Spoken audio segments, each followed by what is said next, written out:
Not many people know this, but this is actually an ancient Arab curse. May you live in interesting times. Now, I don't think anybody in here, regardless of where you sit on the political spectrum, where you're from, what you're going through in your particular life right now at work or in your personal life, would argue with me when you say, it's kind of choppy at the moment. There's lots of things we're dealing with. And particularly in this particular sector where we're trying to convince people that it's okay to come and visit and move around the world and feel good about going to the places we would like them to go. It's difficult to make this happen.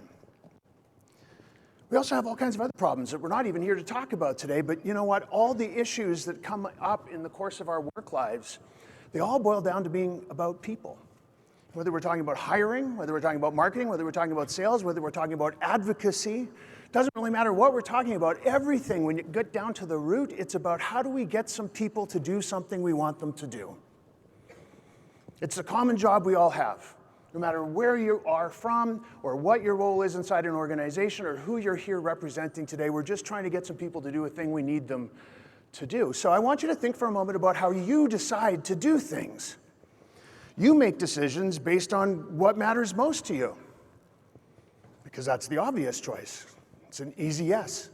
You could even say it's a complete no-brainer. And why are we even talking about this? This is the decision that makes the most sense to me because it's about what matters most to me. Everybody else is doing exactly the same thing. People will always gravitate towards the things that matter most to them. They will say yes to options that matter more to them than the ones that don't. It's just common sense.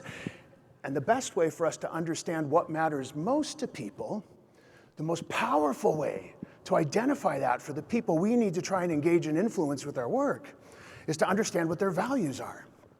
Because our values, they drive everything we do.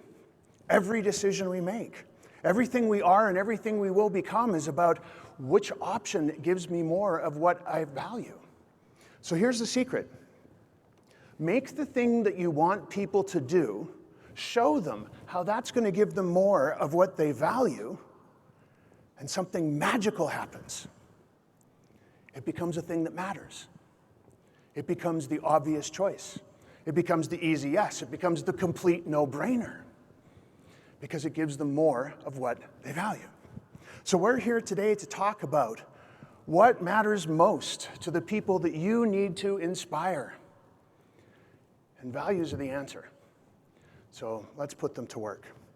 The way we try and understand people right now, it's not working very well. There's a lot of flaws. I want to give you a couple of personal examples to make my point. Now, I get to talk, 40 or 50 times a year, and everywhere I go, I do this same thing. And every other audience, other than this one, it's always a little bit of a scary moment for me when I talk about this first part of my personal life. But I have a feeling in this audience, I'm going to be just fine. Here's something that's true about me. I can fly this flag with pride. I've been married to the most amazing man in the world for the last 30 years. I'm very, very lucky. Thank you. I'll tell you what, sometimes, some audiences, there's no applause for that. But I knew I'd be in a warm environment here today.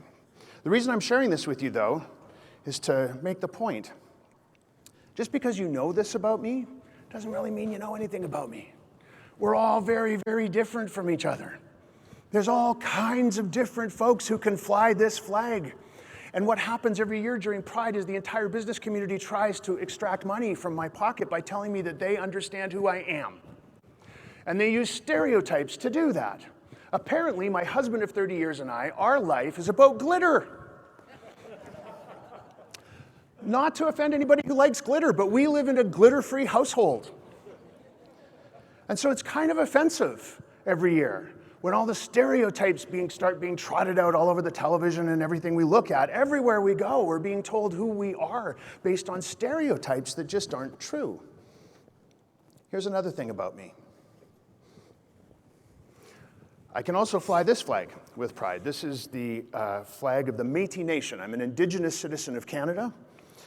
And just like the other flag, it's an interesting point about me. It's a great label. It's something I'm very, very proud to display.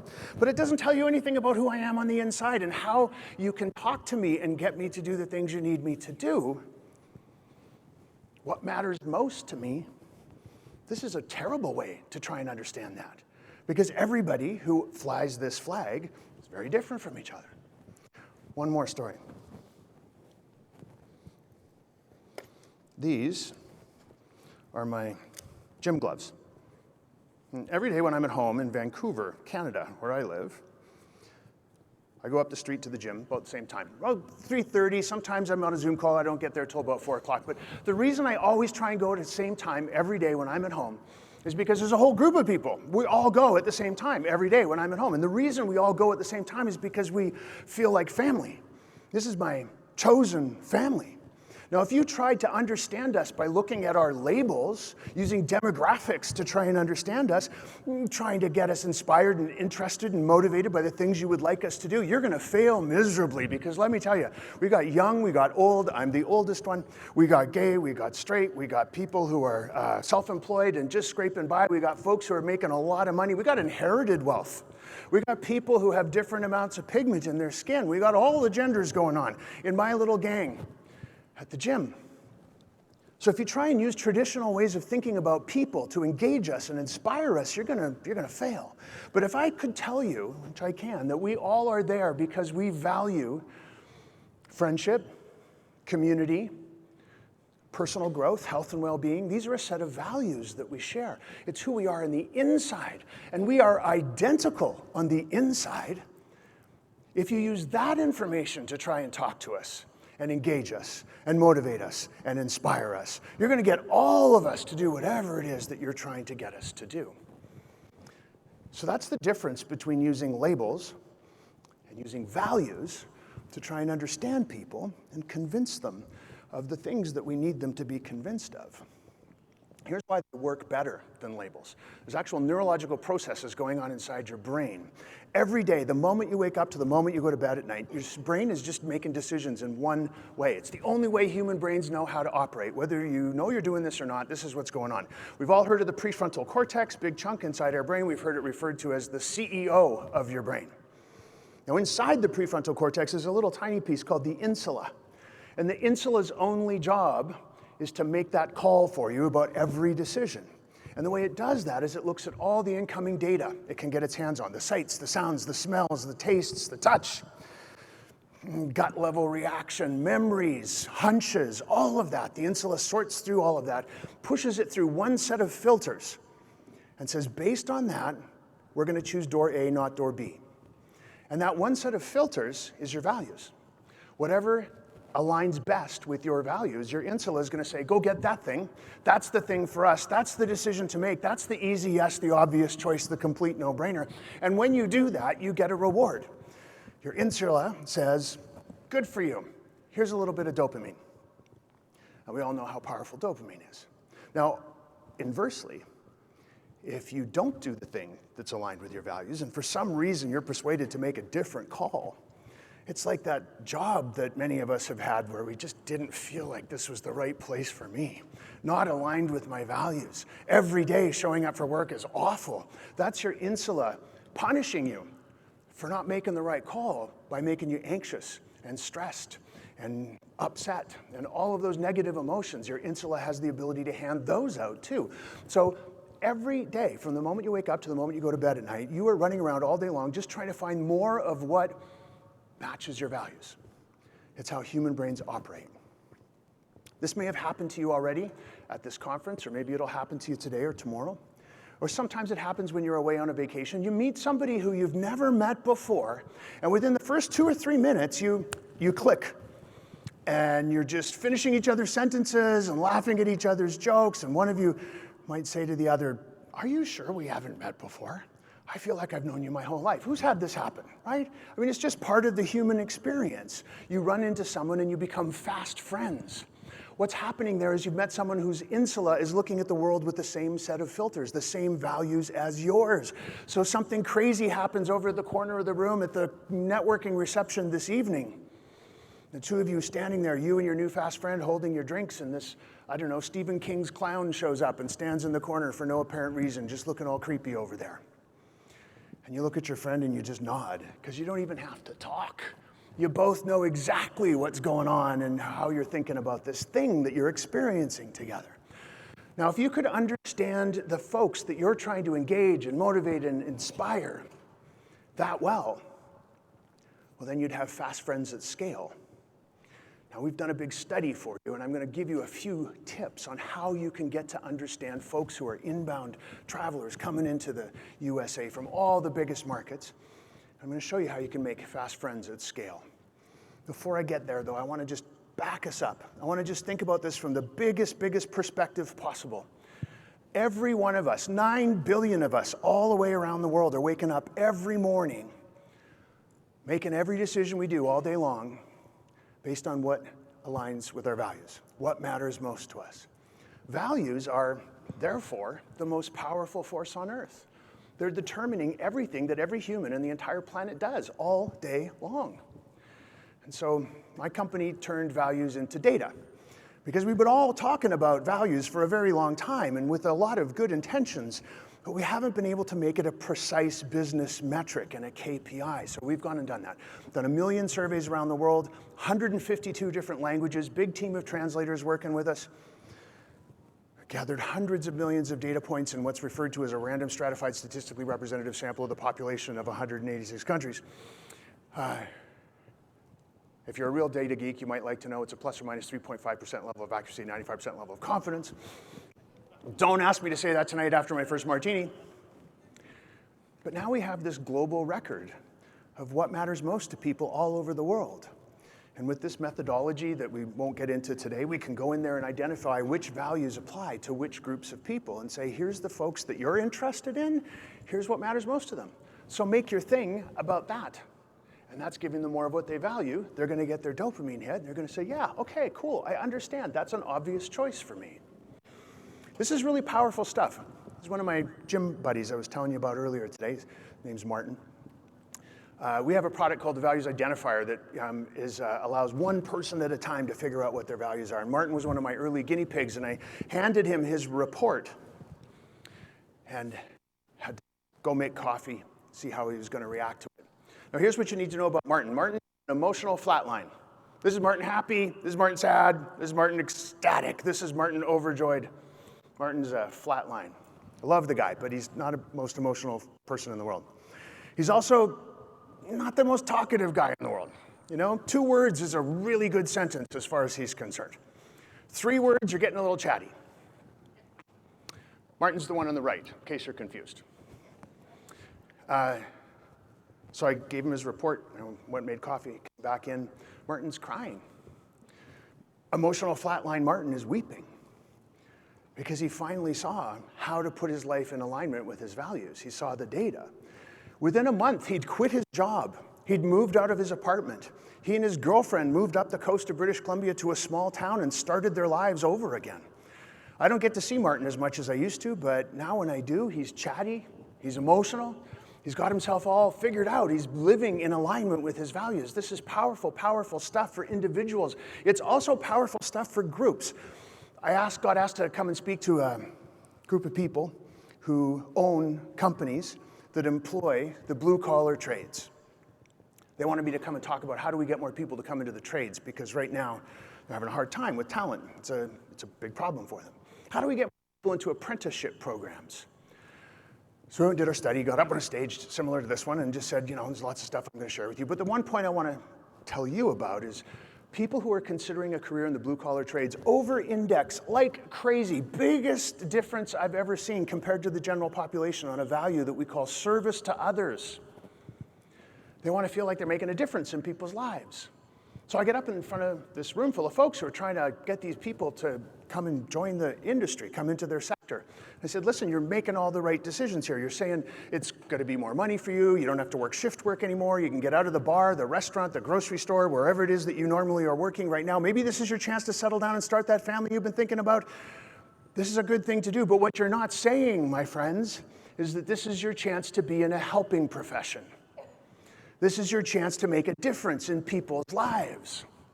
So I got down off the stage, and this fellow comes up to me, and he said, I want you to know I have 7 offices in 7 cities across the southern United States. And in every single one of those offices, there's a fleet of vans that go out on service calls every day for the plumbing and electrical work and the HVAC and all the things that we do.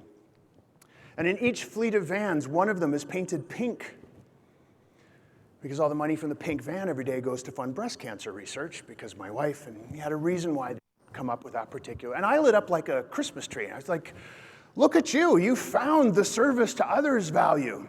And you saw how powerful it was. And he said, David, here's what you need to know. Every day, in every one of my offices, my teams, they fight over who gets to be in the pink van. Now, I challenge you, if we had sat down and tried to understand people who are considering a career in the blue-collar trades and how to engage them and motivate them and inspire them, if we tried to figure out what matters most to them, would we have ever landed on pink vans? Very unlikely.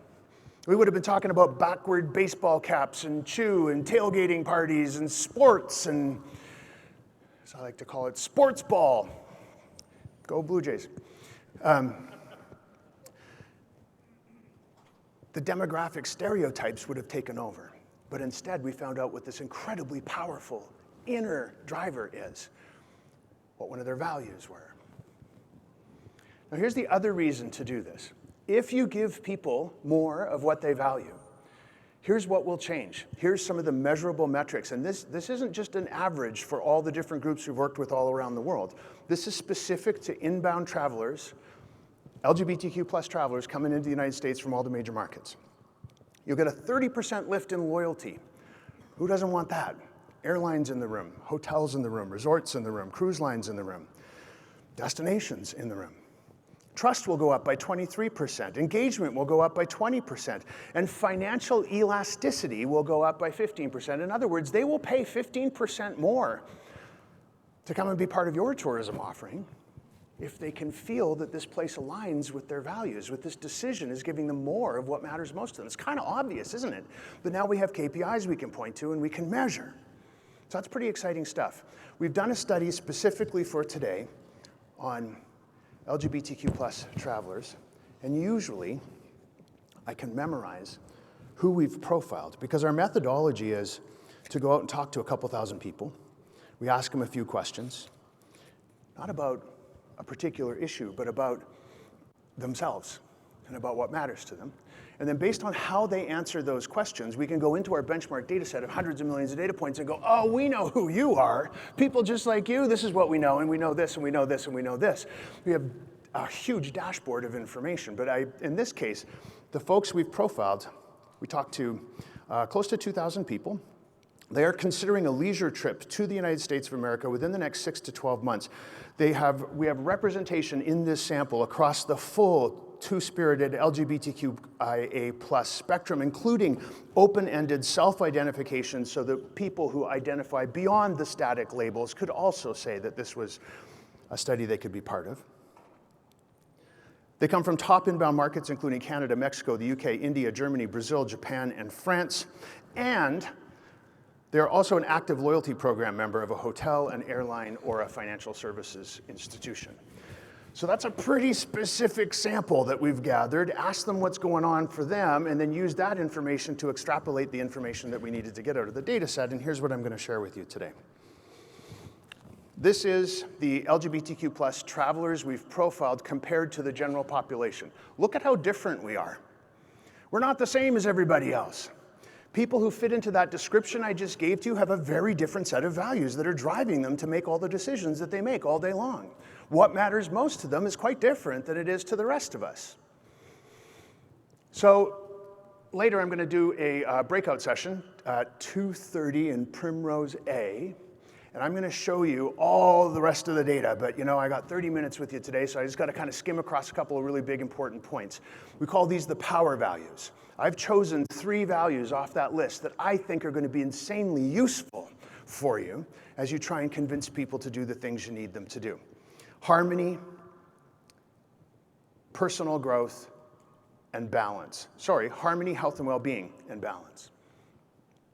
Harmony, health, and well-being, and balance. I could have just waited for that instead of trying to squint at the other slide. Now, I told you earlier that this is really quite a simple thing to do. You know, after 1 million surveys around the world in 152 languages, we've identified that there's only 56 values. There's only 56 things that make us different from each other, which in and of itself I think is pretty fascinating and a lovely thing to know. Given how much divisiveness there is in the world and how many people are trying to tell us that we're incredibly different from each other, there's only 56 things, 9 billion of us, that make us different from each other. There's 88 keys on a piano keyboard. It's easier to learn what drives all of us than it is to understand how to play Happy Birthday on the piano. But each value, when it shows up in a study, has a different definition because there's thousands of different definitions. For example, in the United States, the #1 most important value for the general population is the value of belonging. This explains the polarization going on in this country right now. Which team do you belong to? But there's 912 different versions of belonging.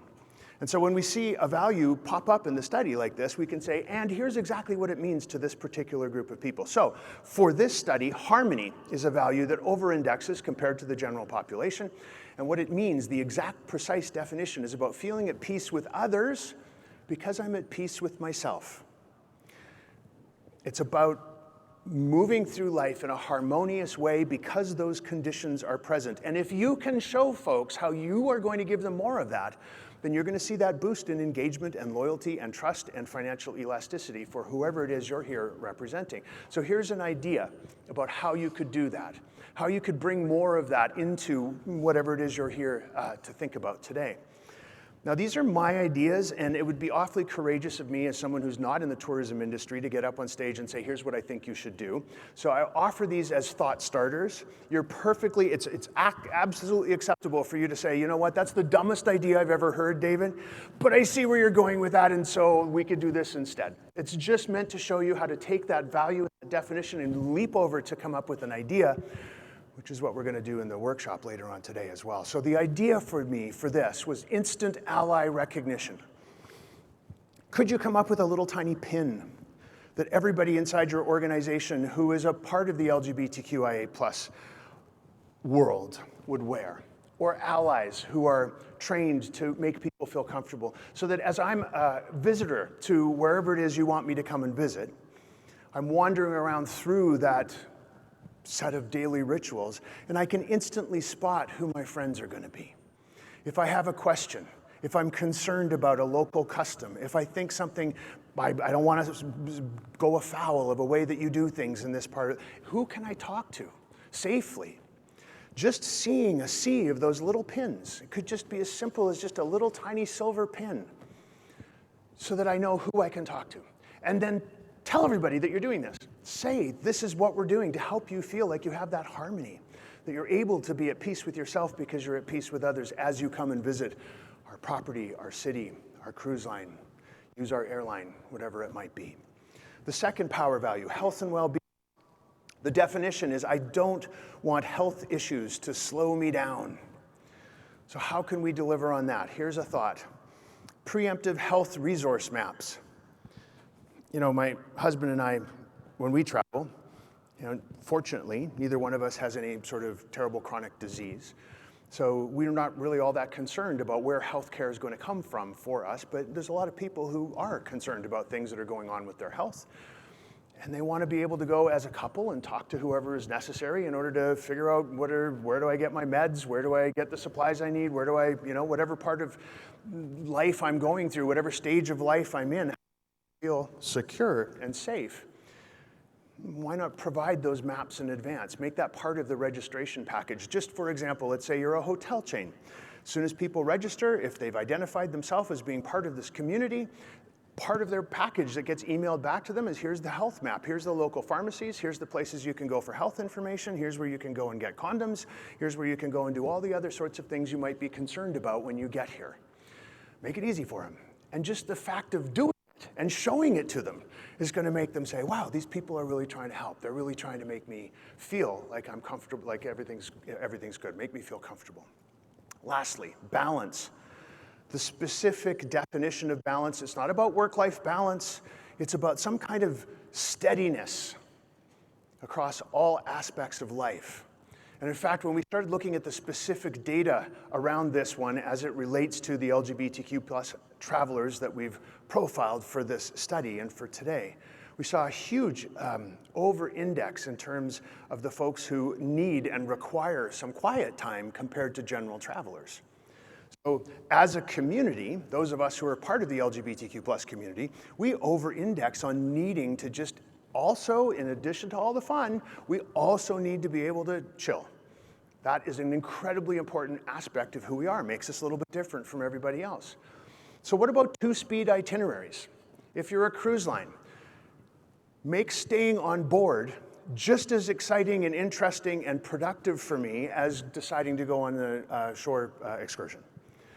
If you're in a hotel, where's the place inside the hotel that I can go and get away and just relax and have some quiet time? How can you give people the opportunity to have high energy, high activity, as well as low energy, low activity, and recharge? Show that you're interested in providing both speeds, and the LGBTQ plus traveler will appreciate that. They'll feel like their values are being recognized, and they'll see themselves in the way that you're talking to them, and you're going to see trust and loyalty and engagement and financial elasticity go through the roof. Okay, I'm going to leave this up here for about 20 seconds. If you're interested in the data from today, this is going to take you to a short questionnaire to find out whether or not I've been a good speaker. My agent makes me put it in there to make sure I'm not being a mess. But we've put together a human values toolkit for you with all the data from today. There's a video on demand learning library in there. All the values we didn't get a chance to talk about today, I've only covered 3. There's all those other ones in that opening chart, all their definitions, it's all in there. There's instructions on how to use all this information. I hope you take it back to the places where you work and where you live, and you're able to start using values as a way to understand each other. If you didn't get this in time, just let me know. Reach out to me on LinkedIn, and we'll be happy to send you the toolkit. Now, a bunch of the things we've talked about today may not seem revolutionary. No kidding. Health and well-being, balance, that's interesting. These are not revolutionary ideas. I'm sure they've been discussed in the places that you work. But what's different is now the guesswork is gone. This isn't, well, maybe this will work. This is, yes, this will work. These are the buttons you need to push in order to move the needle in the right direction. This is accurate to within plus or minus 3.5% and 95% level of confidence. This stuff you can focus on instead of spreading yourself thin and focusing on too many other things. These are the things that will move the needle in the right direction, and that is what is new. But you know what? This is bigger than all of that. This will improve the work you're doing, and it'll make you more productive. It'll help you achieve your goals, but it's much bigger than that. Because we live in this very divided time right now. And innocently, we are contributing to that. If we sit in our boardrooms and talk about what does Gen Z want, or how can we talk better to female travelers, or what do we need to think about for baby boomers? Because the longer we use demographics to try and understand people, the longer we're just resorting to stereotypes. Because what else are you going to do with that information? 73% of your target audience is female. What are you going to do with that? You're going to be talking about stereotypes that aren't true. Those stereotypes are not effective.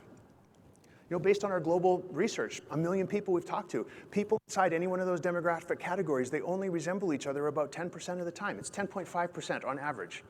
So that means how similar are Gen Z to each other? They're 90% not alike. How similar are women to each other? 90% not alike. People who earn $250,000 a year, people who are baby boomers, people who are any of those demographic labels, they're only 10% similar. That's incredibly flawed data, and you're spending money trying to talk to those people based on what you think you know about them because of those demographic labels. Doesn't make a lot of sense. And it's perpetuating stereotypes, and those stereotypes are the fuel for ageism and sexism and racism and homophobia and ableism and classism and all of these problems that we are trying to deal with in the middle of these interesting times. But here's the good news. It's really, really simple to fix this. You just start by changing the way you think about yourself. If you realize that every morning you wake up and walk through the course of your day as a values-driven entity, You are just trying to find more things that align with your values. If you start seeing that in yourself and noticing how you are reacting to the world around you based on your values, it will change the way you look at other people. You are going to encounter folks who you're not getting along with. Somebody's having a bad day at work. You're a terribly upset barista this morning making my cappuccino for me at Starbucks. What's going on with their values, you'll ask yourself. You'll start to see that everyone else in the world is also just trying to get back in alignment with their values. And if enough of us do that, our values will bring us together. Demographics divide us. Demographics push us apart. Our values show us what we have in common and how we can unite around a set of core principles that are so important to us that they drive us to do everything we do all day long. And if enough of us do that, it'll change the world. A couple of quick things I want to tell you, and then I'm going to be done. If you want to read my book, I'm not going to leave this up here long enough for you to scan this. My book is called The Death of Demographics, because my agent said that would help it sell. It's all about values-driven marketing in a values-driven world. Everybody who buys a copy of this book for the next 24 hours, we're going to donate all the money to the IGLTA Foundation. So I don't want any money from this. I just want you to have this as a resource. Thank you. Thank you. Yeah. At 24 hours, go buy a bunch of books and make a donation to the IGLTA Foundation. If it's not apparent, I'm really passionate about this stuff. So if you know of anyone else I should be talking to, please let me know. Come up to me, find me on LinkedIn. I'm not shy, I'm easy to find. I want to talk to as many people as possible about this and change the way people think about each other, because it will end up making the world a better place. My workshop this afternoon, 2:30 Primrose A, I'm going to give you the 4 kinds of people that we found in this study and what you can do to attract each one of them, what their different values are, what buttons you need to push in order to engage and motivate and inspire the 4 different kinds of people. And I want to end with one quick story. We started with some personal stuff about me. I'm going to end with another personal story about me, just to put a nice bookend on my time together with you today. This is a date, December 9th, 2024, that I will never forget. We're coming up on 1-year anniversary of me going into the hospital and having cancer surgery. And before I go any further, I'll just tell you that I'm fine. No radiation, no chemo. We cut that thing out, and I don't know if I'm allowed to swear up here, but fuck cancer. We got it. We fucked that thing. It's done. So I'm very lucky. There's a lot of people not as lucky as me. But the point of me telling you this story is because my values got me through that situation. It is a scary time when you get that diagnosis. Your heart kind of goes up into your throat. But because of these 3 values, I got through that with flying colors. I was okay. First one, personal responsibility. As soon as I got my diagnosis, I started reading everything I could get my hands on. I needed to be personally responsible and not a passive participant in this. So I got reading all the research on the latest kinds of vitamins I should be taking and what the latest surgery tech. My poor surgeon got a phone call from me once a week going, "Have you seen that study from Harvard? It's just been released. It was a small sample size, but I think that's really onto something with this new chemical." So I felt personally responsible. My surgeon saw that I needed to have something to do, so he also maybe intuitively tapped into the second value of health and well-being, because he gave me an assignment. He said, "Here's the vitamins, here's the food I want you to eat, and you can get as skinny as you've ever been in your life, so I have less to cut through and there's less to heal." So he said, "Okay, go do that." I was like, "Okay, there's a thing I can do. It's about health and well-being. That works for me." I duct taped myself to a treadmill, and I got so thin. It's all come back now. I'm fat again. And then third, friendship. My friends from the gym, led by Martin, unbeknownst to me, they put a little schedule together, and so that as soon as I got out of the hospital, someone every day was there to watch Netflix with me on the couch while I was recovering. I didn't have to be away from my friends at the gym. So because of those 3 values, I got through that in one piece. And that's how powerful this stuff is. So I hope I've given you the tools you need today to start being values-driven in the way you think about your work in the tourism industry, specifically around IGLTA folks. Values are the answer, my friends, and it's up to you now to go and put them to work. Thank you for your time.